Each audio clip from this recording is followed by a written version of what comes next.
बिस्मिल्लाहिर्रहमानिर्रहीम। अस्सलाम वालेकुम व्यूअर्स, क्या हाल चाल हैं आपके। उम्मीद करती हूँ खैर खैरियत से होंगे।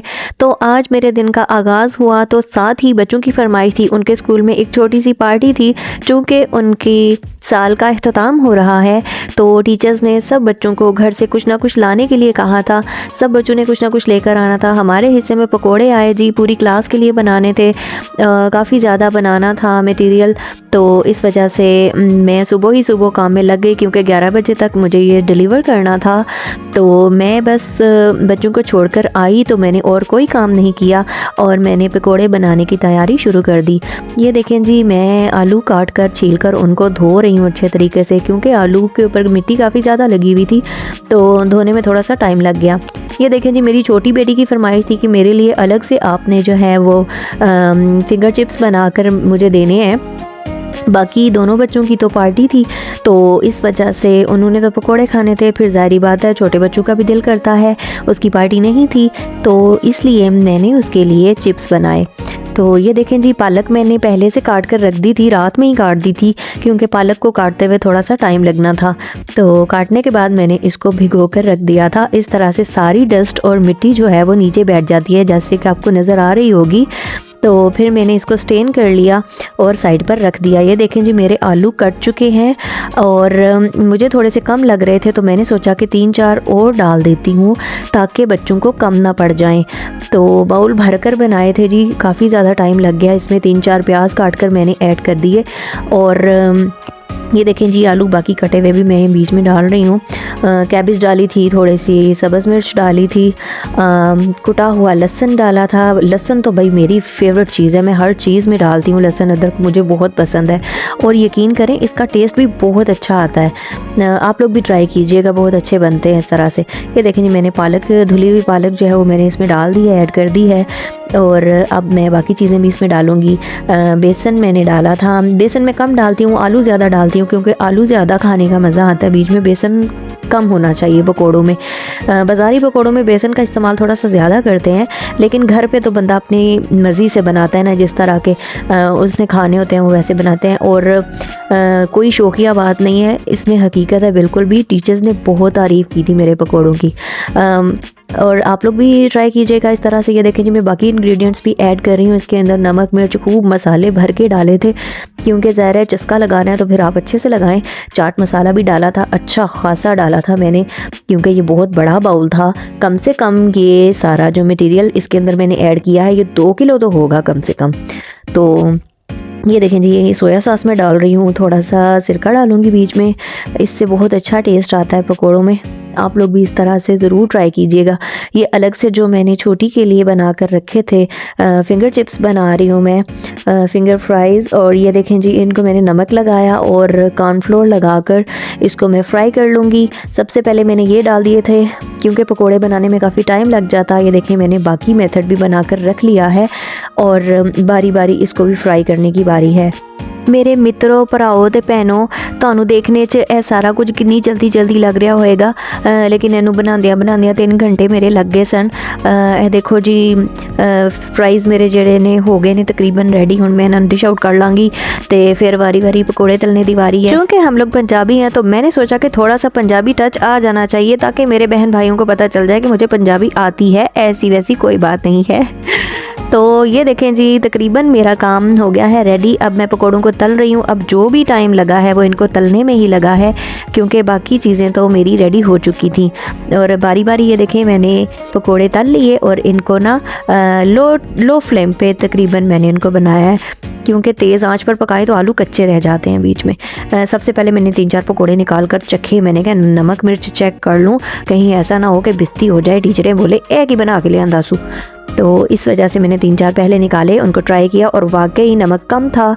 ये देखें जी, बारी बारी मैंने निकाले और बाउल भर लिया उनका। छोटे वाला जो है वो मेरी छोटी बेटी का है और दूसरा जो है वो बड़े बच्चों का है, जो कि पूरी क्लास में जो है डिस्ट्रीब्यूट होने थे ये सारे। ये देखें जी, तलते तलते मेरा आखिरी पूर रह गया था और ये मैंने बीच में डाला और देखें जी, 11 बजने से पहले मेरा काम हो गया था रेडी। मेरा बाउल देखें तैयार है। अब मैंने इसको शॉपर में डाला और मैं इसको जो है स्कूल में डिलीवर करने के लिए जा रही हूँ। इस टाइम गली में कोई नहीं होता, हमारे सब बंदे अपने अपने कामों में लगे होते हैं। ये देखें जी, स्कूल को भी कुंडी लगाई हुई थी उन्होंने अंदर से, और ये बहुत अच्छी बात है क्योंकि छोटे छोटे नर्सरी टाइप के बच्चे जो होते हैं ना वो निकल जाते हैं बाहर, इसलिए टीचर्स जो हैं वो अंदर से लॉक करके रखती हैं।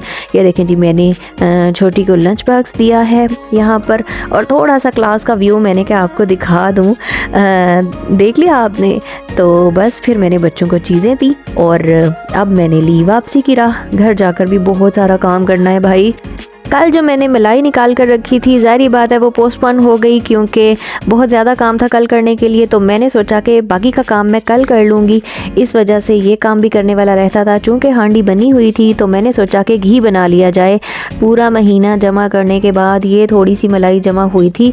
तो वैसे भी रमज़ान आ रहे हैं और रमज़ान में सुबह सुबह पराठा खाना होता है, और देसी घी का पराठा ना हो तो मज़ा नहीं आता यार बिल्कुल भी।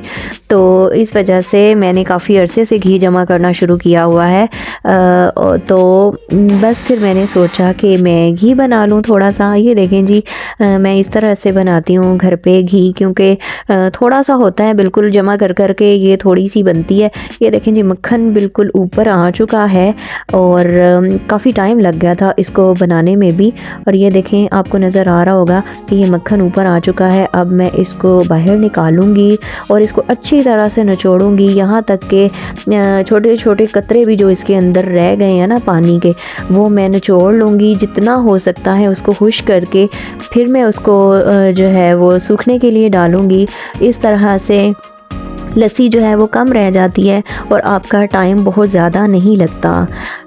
ये देखें जी, बारी बारी 2-3 बार करके मैंने इसको निकाल लिया।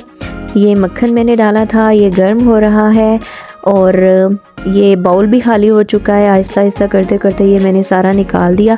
इसको अब मैंने धोने के लिए रख दिया। और कदे कदे स्यापा भी पै जाता होंदा है। देखो कितना मैस हो गया है कर दिया ना, फिर इनू साफ़ करने च भी कितना ज़्यादा मेरा टाइम लग गया सी।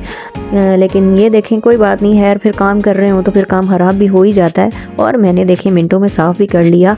रोने धोने से क्या फ़ायदा भाई, काम कर रहे हो तो काम ख़राब भी हो जाता है। कोई बात नहीं, ये सब चलता रहता है। ये देखें जी, बहुत लो फ्लेम पर मैंने इसको बनाया है क्योंकि फ्लेम अगर तेज़ हो तो ये लस्सी जल जाती है बीच में जो रह जाती है और आपका बर्तन मांजना बहुत मुश्किल हो जाता है। आई होप जो घर के काम करने वाली लेडीज़ हैं ना, उनको मेरी बातें बड़े अच्छे से समझ आती होंगी और मेरी वीडियोस देखकर उनको हैक्स भी पता चल जाते होंगे कि मैं किस तरह से काम करती हूँ।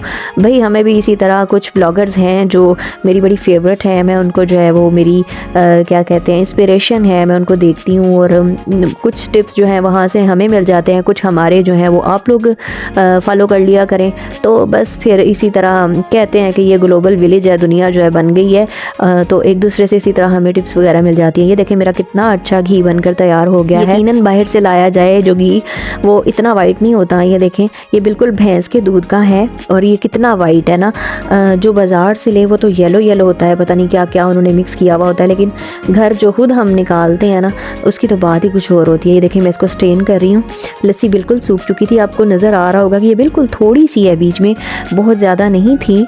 तो बस मैं फिर इसको स्ट्रेन कर रही हूँ और ये देखें जी मेरा घी भी हो गया है रेडी। अब मैं इसको ढक दूँगी और इसको मैं रख दूँगी। ये देखें, ये जो बाकी छान बच जाता है ना, ये बिल्लियाँ बड़े खुश होकर खाती हैं, इसलिए मैं ये उनका हिस्सा जो है ये मैं सेन में डालकर आ रही हूँ ताकि वो भी इजी होकर खा लें। भाई जानवरों का भी तो थोड़ा बहुत हक होता है ना हम पे। तो आज का व्लॉग बस इतना ही था। अगर पसंद आया हो तो प्लीज़ लाइक करें, शेयर करें, सब्सक्राइब करें और प्लीज़ लाइक कर दिया करें, लाइक करने से कुछ नहीं जाता। Okay bye bye, Tata.